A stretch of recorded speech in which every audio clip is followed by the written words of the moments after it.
ನನ್ನೆಲ್ಲ ಪ್ರೀತಿಯ ವಿದ್ಯಾರ್ಥಿಗಳೇ, ಇಂದಿನ ತರಗತಿಗೆ ನಿಮಗೆಲ್ಲ ಸ್ವಾಗತ. ಪರೀಕ್ಷಾ ದೃಷ್ಟಿಯಿಂದ ನಿಮ್ಮೊಡನೆ ಹಂಚಿಕೊಳ್ಳಲು ತಂದಂತಹ ಪಾಠ ಜಾಗತಿಕ ಸಂಸ್ಥೆಗಳು. 6 ಕಲಿಕಾಂಶಗಳಿವೆ. ಪರೀಕ್ಷೆಗೆ 3 ಮತ್ತು 4 ಮತ್ತು 1 ಅಂಕಗಳ ಪ್ರಶ್ನೆಗಳು ಈ ಪಾಠದಿಂದ ಬರ್ತಾನೆ ಇರ್ತವೆ. ಚೆನ್ನಾಗಿ ಅಭ್ಯಾಸ ಮಾಡಿಕೊಂಡ್ರೆ ಬಹಳ ಉತ್ತಮ.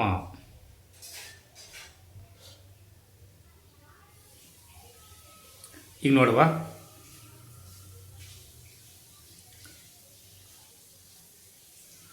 ವಿಶ್ವಸಂಸ್ಥೆ ಯಾವಾಗ ಸ್ಥಾಪನೆಯಾಯಿತು?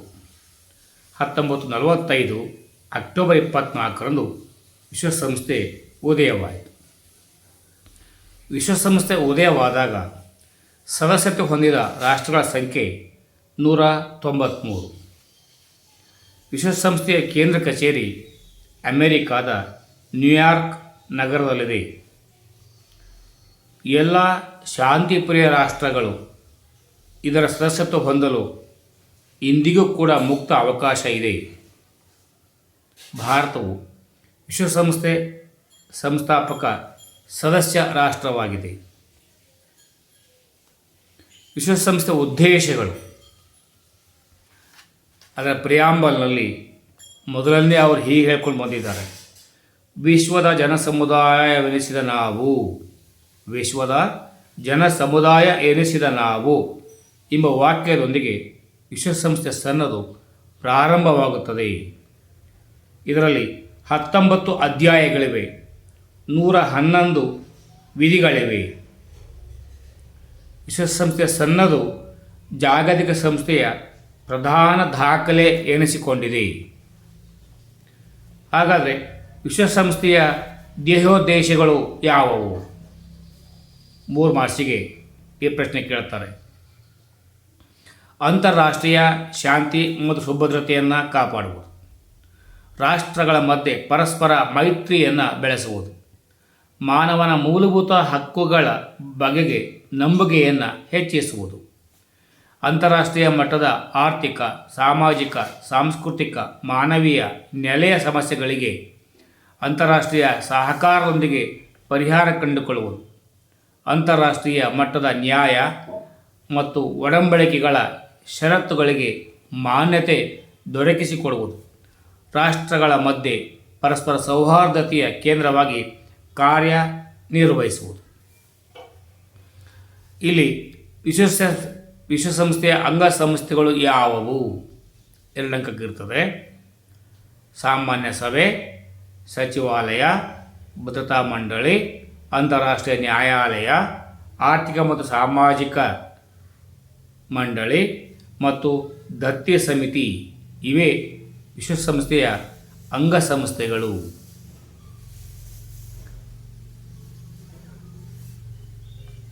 ಸಾಮಾನ್ಯ ಸಭೆಯು ಒಬ್ಬ ಅಧ್ಯಕ್ಷರನ್ನು, 17 ಉಪಾಧ್ಯಕ್ಷರನ್ನು ಹಾಗೂ 7 ಸ್ಥಾಯಿ ಸಮಿತಿಗಳನ್ನು ಹೊಂದಿರುತ್ತದೆ. Arabic, Chinese, English, French, Russian ಮತ್ತು ಸ್ಪ್ಯಾನಿಷ್ ಭಾಷೆಗಳು ವಿಶ್ವಸಂಸ್ಥೆಯ ಅಧಿಕೃತ ಆಡಳಿತ ಭಾಷೆಗಳಾಗಿವೆ. ವಿಶ್ವಸಂಸ್ಥೆಯ ಸಾಮಾನ್ಯ ಸಭೆಯನ್ನು ನಾವು ಜಾಗತಿಕ ಸಂಸತ್ತು ಎಂದು ಕರೆಯುತ್ತೇವೆ. ಭದ್ರತಾ ಮಂಡಳಿಯನ್ನು ವಿಶ್ವಸಂಸ್ಥೆಯ ಸಚಿವ ಸಂಪುಟ ಎಂದು ಕರೆಯಲಾಗಿದೆ.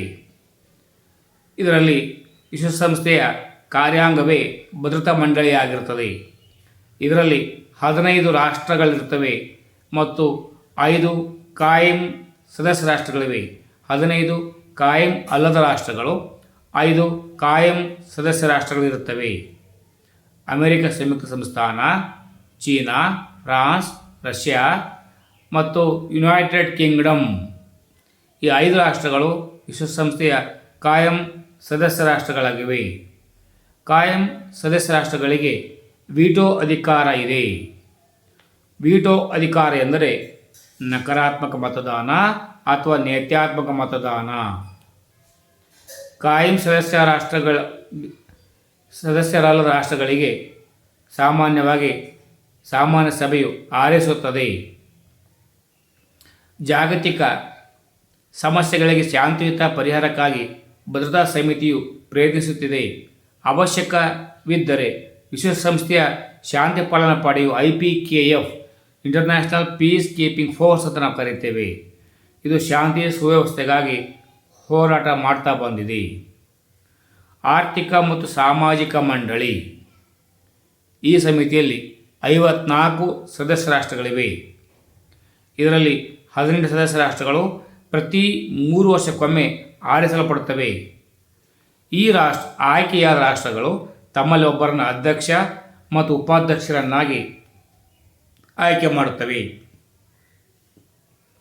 ಆರ್ಥಿಕ ಮತ್ತು ಸಾಮಾಜಿಕ ಮಂಡಳಿಯ ಮುಖ್ಯ ಕಾರ್ಯಗಳು ಯಾವುವು ಅಂದರೆ ಅಂತಾರಾಷ್ಟ್ರೀಯ ವಲಯದ ಆರ್ಥಿಕ, ಸಾಮಾಜಿಕ, ಸಾಂಸ್ಕೃತಿಕ, ಶೈಕ್ಷಣಿಕ, ಆರೋಗ್ಯ ಹಾಗೂ ಇನ್ನಿತರ ಸಂಬಂಧಿತ ವಿಷಯಗಳ ಅಧ್ಯಯನ ಹಾಗೂ ವರದಿ ಮಾಡುವಿಕೆ.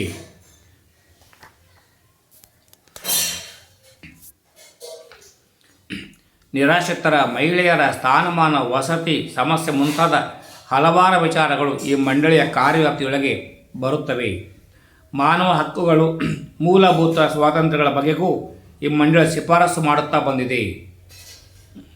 ವಿಶೇಷ ಪ್ರಾವೀಣ್ಯತೆಯ ಅಂಗಸಂಸ್ಥೆಗಳಾದ ಅಂತಾರಾಷ್ಟ್ರೀಯ ಕಾರ್ಮಿಕ ಸಂಘ ILO, FAO, WHO ಇವುಗಳು ಸಮನ್ವಯ ಮಾಡುತ್ತಾ ಬಂದಿವೆ.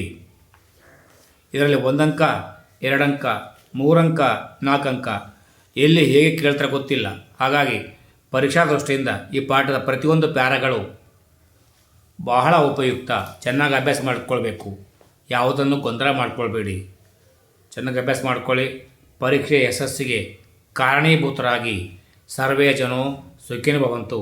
ಜೈ ಕರ್ನಾಟಕ, ಜೈ ಭಾರತ್ ಮಾತೆ. ಸರ್ವೇ ಜನೋ ಸುಖಿನೋ ಭವಂತು.